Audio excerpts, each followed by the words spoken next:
আসসালামু আলাইকুম ভিউয়ার্স, কেমন আছেন সবাই? আশা করি সবাই ভালো আছেন। আজকে আমি আপনাদের সামনে উপস্থিত হয়েছি নতুন এক ভিডিও নিয়ে।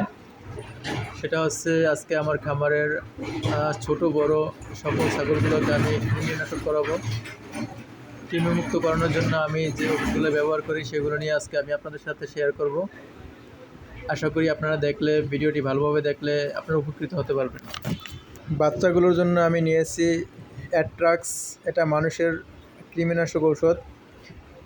এটার মূল উপাদান হচ্ছে গিয়া লিবামিসল। এটা আমি বাচ্চাগুলোর জন্য নিয়েছি। এই কৃমিনাশক ওষুধটা লিকুইড হওয়ার কারণে আমি একটি সিরিঞ্জ নিয়েছি 3 ml এর। এই সিরিঞ্জটা ছোট হওয়ার কারণে, চিকন হওয়ার কারণে বাচ্চাগুলোকে খাওয়াতে সুবিধা হবে, এই জন্য আমি 3 ml এর সিরিঞ্জ নিয়েছি। আপনারা চাইলে মোটা নিতে পারেন, কিন্তু মোটাগুলো দিয়ে খাওয়াতে একটু কষ্টকর লাগে, সেজন্য আমি 3 ml এর সিরিঞ্জটা নিয়েছি। এটা দিয়ে আমি আমার বাচ্চার বডি ওয়েট অনুযায়ী কৃমির ওষুধ খাওয়াবো।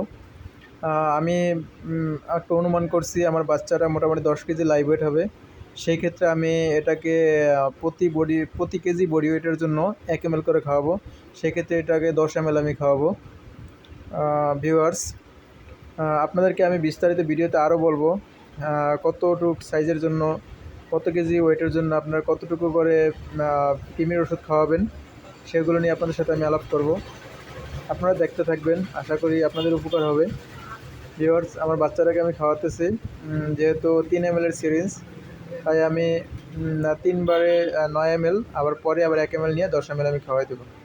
ভিউয়ার্স, 30 থেকে 60 দিন বয়সী বাচ্চাদেরকে আপনারা লিবামিসল গ্রুপের মানুষের ঔষধ নিউট্রাক্স, ইট্রাক্স যে কোনো একটা খাওয়াবেন। ডোজ হচ্ছে প্রতি কেজি লাইভ ওয়েটের জন্য 1 মিলি করে। খামারের বড় ছাগলগুলোকে খাওয়ানোর জন্য আমি নিয়েছি রেনাডেক্স। এটার গ্রুপ হচ্ছে ট্রাইক্লাবেন্ডাজল প্লাস লিবামিসল। এই গ্রুপের আরও ওষুধ আছে, এনডেক্স, রেনাডেক্স, আপনারা যেটা মন চায় খাওয়াতে পারেন। ভিউয়ার্স, ওষুধগুলোকে আমি আগে হাতুড় দিয়ে পিটিয়ে গুঁড়ো করে নিয়েছি। এখন একটা কাগজের উপরে রেখে তারপরে এটাকে আমি বোতলের ভিতরে ভরে নেব। এটা হচ্ছে 100 ml এর একটা বোতল, প্লাস্টিকের বোতলগুলো। ভিউয়ার্স, এই ভিডিওর ভিতরে আমি কিছু কথা বলি। সেটা হচ্ছে আপনার ছাগলের বয়স যখন 60 থেকে 150 দিন বয়স হবে, তখন আপনার ছাগলগুলোকে ফেনবেন্ডাজল গ্রুপের প্যারাক্লিয়ার অথবা ফেনাজল দিতে পারেন। ওইটার ডোজ হচ্ছে প্রতি 10 থেকে 20 কেজির জন্য 1টি করে ট্যাবলেট। এর অনুপাতে আপনার ছাগলকে খাওয়াবেন। যখন আপনার ছাগলের বয়স 6 মাস প্লাস হবে, তারপর থেকে এনডেক্স, রেনাডেক্স, ট্রাইক্লাজল ভেট, টাইমেসল ভেট, অ্যান্টিওয়ার্ম ভেট, এলটি ভেট জাতীয়, এক কথায় ট্রাইক্লাবেন্ডাজল প্লাস লিবামিসল গ্রুপের যে কোনো একটি ওষুধ আপনি আপনার ছাগলকে খাওয়াতে পারেন।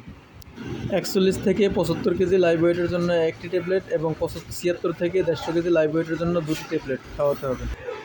ভিউয়ার্স, এটা আমার খামারের বিটল ছাগল, অরিজিনাল।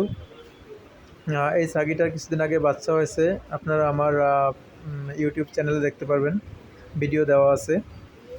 এই ছাগিটার বাচ্চা হয়েছে প্রায় 1 মাস 5 দিন, 1 মাস ওভার হয়েছে, তার জন্য আমি এটাকে কৃমিনাশক করতেছি। ভিউয়ার্স, এক হাত দিয়ে ছাগলের মুখটা মেলে নেবেন। ছাগলের মুখটা এক হাত দিয়ে খুলে আরেক হাত দিয়ে গালের সাইড দিয়ে বোতল দিয়ে ওষুধটা খাইয়ে দেবেন। আমি এভাবে খাওয়াতে সুবিধা বোধ মনে করি, এই জন্য আমি এভাবে খাওয়াই। আপনারা চাইলে আপনাদের মন মতো অন্যভাবে সিরিঞ্জ দিয়ে খাওয়াইতে পারেন বা পাতা মুড়িয়ে খাওয়াতে পারেন। সিরিঞ্জ দিয়ে খাওয়াতে গেলে সিরিঞ্জের ভিতরে ওষুধ থেকে যায়, এই জন্য আমি সিরিঞ্জ দিয়ে খাওয়াই না। এই বোতল দিয়ে খাওয়াতে সুবিধা বোধ মনে করি, এমনকি বোতল দিয়ে খাওয়ানোই উত্তম মনে করি। ভিউয়ার্স, এই বিটল ছাগিটার দুধের রেকর্ড অনেক ভালো, সেটা আপনাদেরকে আমি আগেই দেখাইছি। তার প্রমাণ এই বাচ্চাটা দেখেন, এটা ওর বাচ্চা। দুধ ভালো হইলে বাচ্চার গ্রোথও ভালো হয়, সেটা আপনারা খুব ভালোভাবে জানেন যারা খামারি আছেন তারা। এই বিটলের পাঠা বাচ্চাটার সাথে আরেকটা বাচ্চা আছে, ওটা এই ভিডিওতে নাই।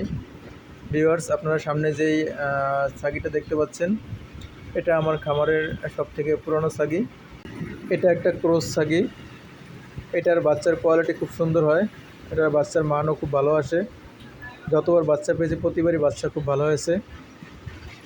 ভিউয়ার্স, আপনাদেরকে আমি দেখানোর চেষ্টা করতেছি কীভাবে ওষুধ খাওয়ানোটা কত সহজ। হাতটা আগে ভিতরে মুখের ভিতরে ঢুকিয়ে দেবেন একটা হাত দিয়ে, তারপরে এক সাইড দিয়ে আপনারা বোতল দিয়ে ওষুধটা খাইয়ে দেবেন। ওষুধ বোতলের ভিতরে হালকা একটু থেকে যাবে, পরবর্তীতে আবার একটু পানি দিয়ে পুরোটা মুখে ভিতরে আবার দিয়ে দিবেন, বাস ওষুধ খাওয়ানো হয়ে যাবে। তো ভিউয়ার্স, সবাই ভালো থাকবেন। আজ এ পর্যন্তই। সবাই সুস্থ সবল থাকবেন এই কামনা ব্যক্ত করে বিদায় নিচ্ছি। আল্লাহ হাফেজ।